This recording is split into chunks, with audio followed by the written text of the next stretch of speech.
La porte d'entrée de Jade dans Néo-Québec, qui généralement ne vient pas en début d'émission comme ça, mais aujourd'hui c'est exceptionnel parce que Jade nous fait est-ce qu'on peut même dire c'est quoi, nous impose de passer 2 fois aujourd'hui dans l'émission. Bonjour Jade. Bonjour Cyril. Comment ça va? Mais ça va, par qu'il neige. Mieux que moi. Oui, je sais, tu t'es levé ce matin, tu es arrivé, disons-le aux auditeurs et auditrices, c'est que Jade était...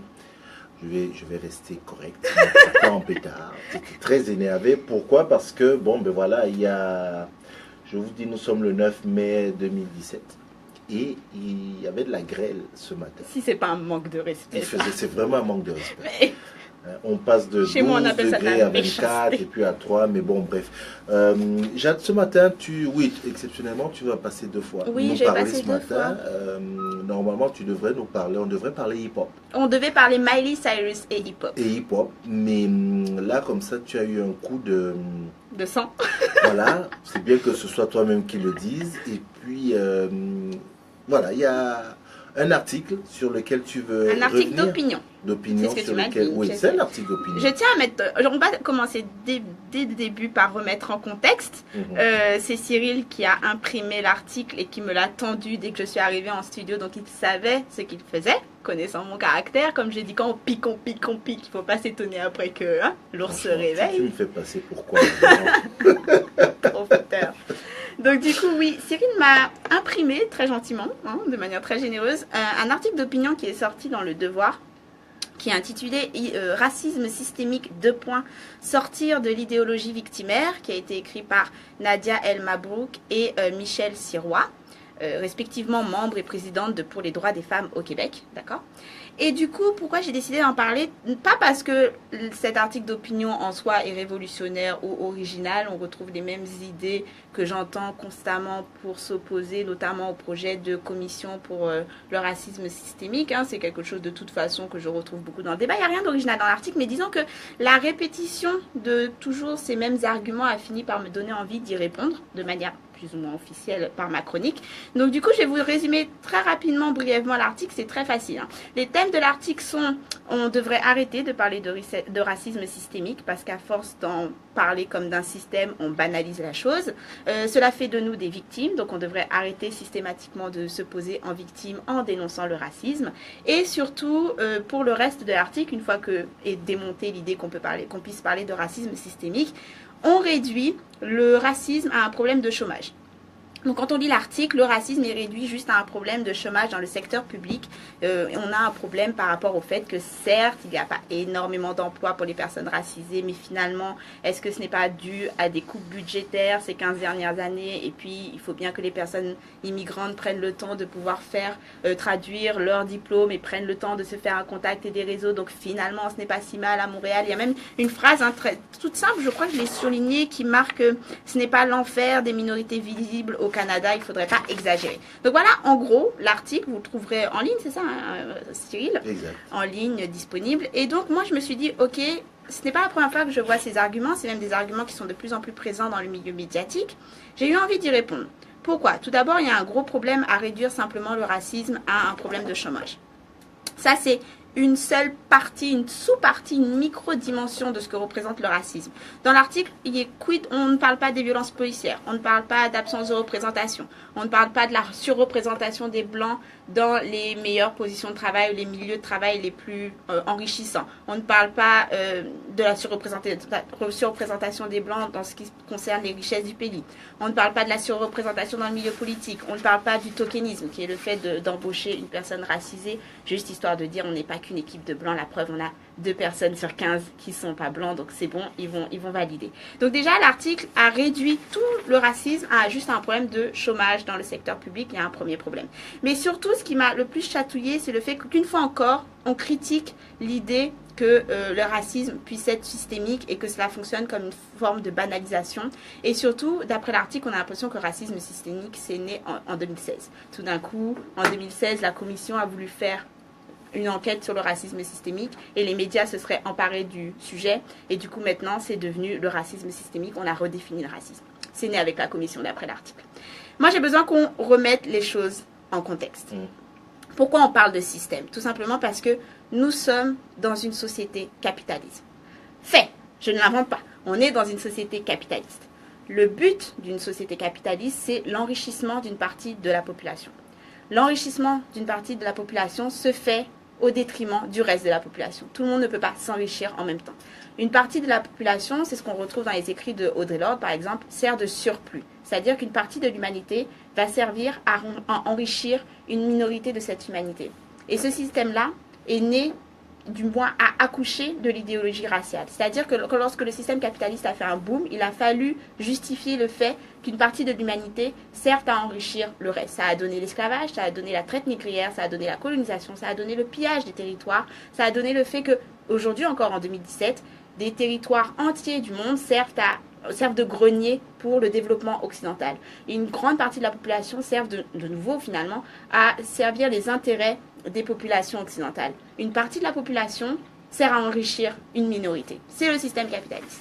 Comme je le dis également, certes le système capitaliste a accouché d'une idéologie raciale, mais la fin de la traite négrière et la fin de l'esclavage n'a pas signé la fin du racisme. Ce n'est pas du jour au lendemain, on n'a plus eu d'esclaves, donc on n'a plus été raciste. La fin de l'esclavage a été une étape importante de l'histoire, oui, bien sûr. Mais je vous remets en contexte.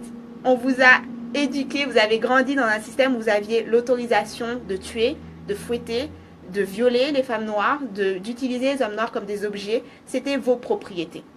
Ils servaient juste à vous enrichir. C'était des objets, c'était des meubles. Vous avez combattu pour garder ce droit. On vous a finalement enlevé ce droit. Au bout de quelques années de votre existence, vous vous êtes rendu compte que vous n'aviez plus le droit de tuer, piller et violer les Noirs. Du jour au lendemain, vous n'êtes pas réveillé en considérant que les Noirs étaient votre égal. Du jour au lendemain, vous n'avez pas considéré que les enfants noirs que vous considériez comme juste un surplus dans vos richesses pouvaient aller à l'école en même temps que vos enfants blancs et être amis et tout était bien dans le monde. Ce n'est pas parce qu'on a aboli l'esclavage que l'idéologie raciale a disparu du jour au lendemain. Le système s'est simplement adapté. On a fait en sorte qu'après l'esclavage, eh bien, les populations noires soient déjà obligées, concentrées dans les quartiers les plus défavorisés.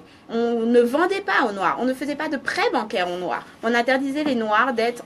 La ségrégation, c'est pas juste un problème aux États-Unis. Certes, le Canada s'est vanté d'avoir aboli l'esclavage bien plus tôt.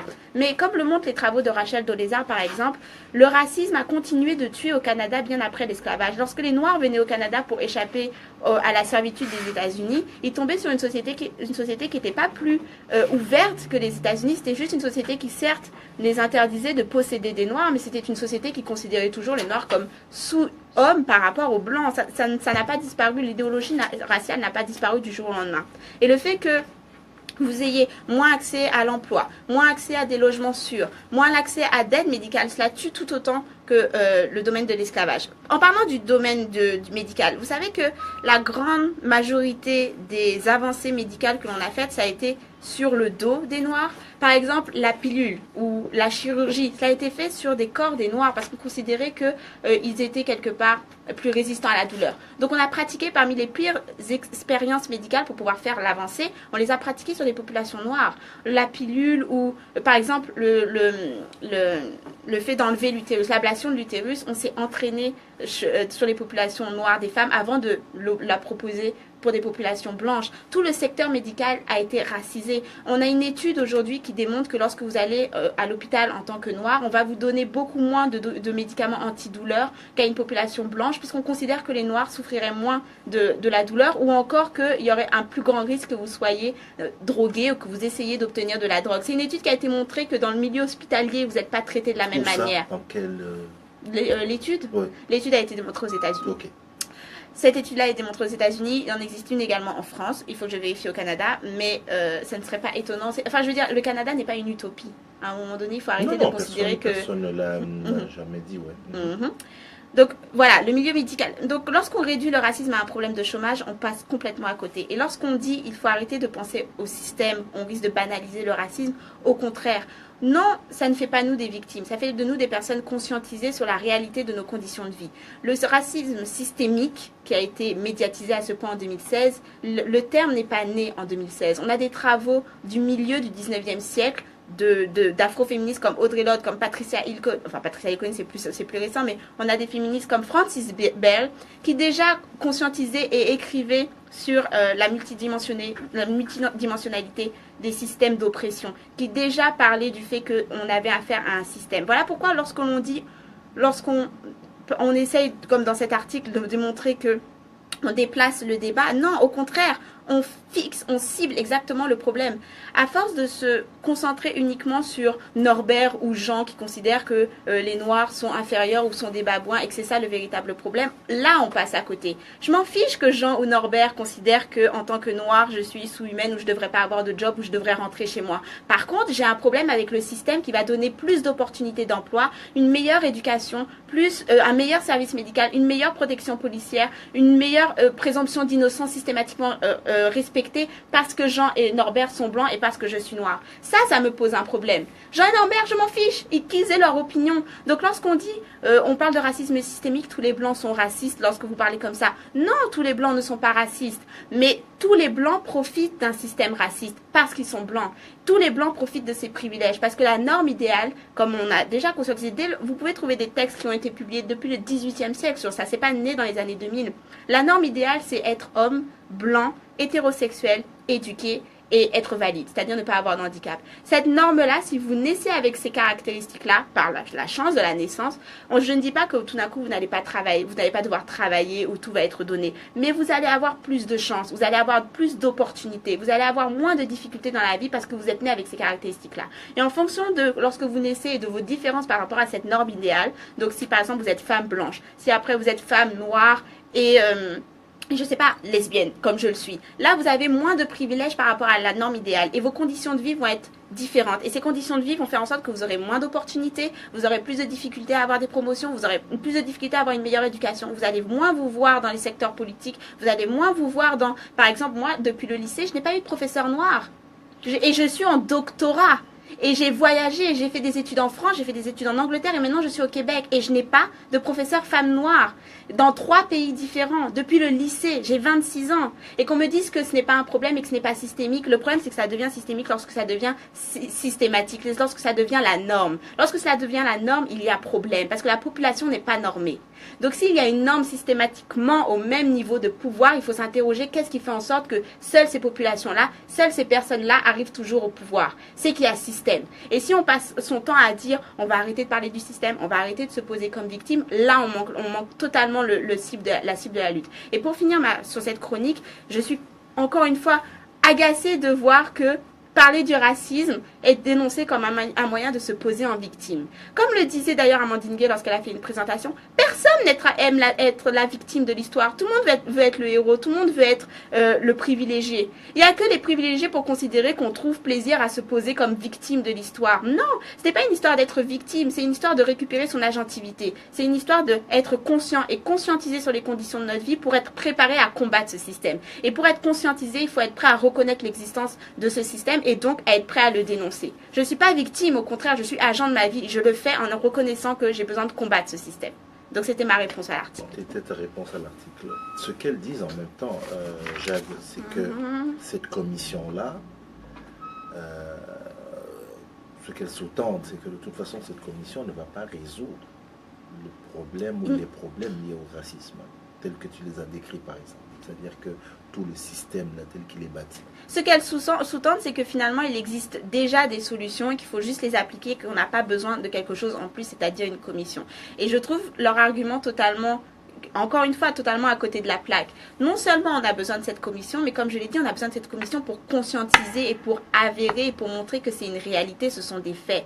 On ne se pose pas en victime pour pouvoir se plaindre. On est en train de vous démontrer que ces réalités dont on parle et qu'on essaie de dénoncer existent. Et pour ça, on a besoin d'avoir des faits, on a besoin de personnes qui en parlent. Et pour en parler, il nous faut cette commission.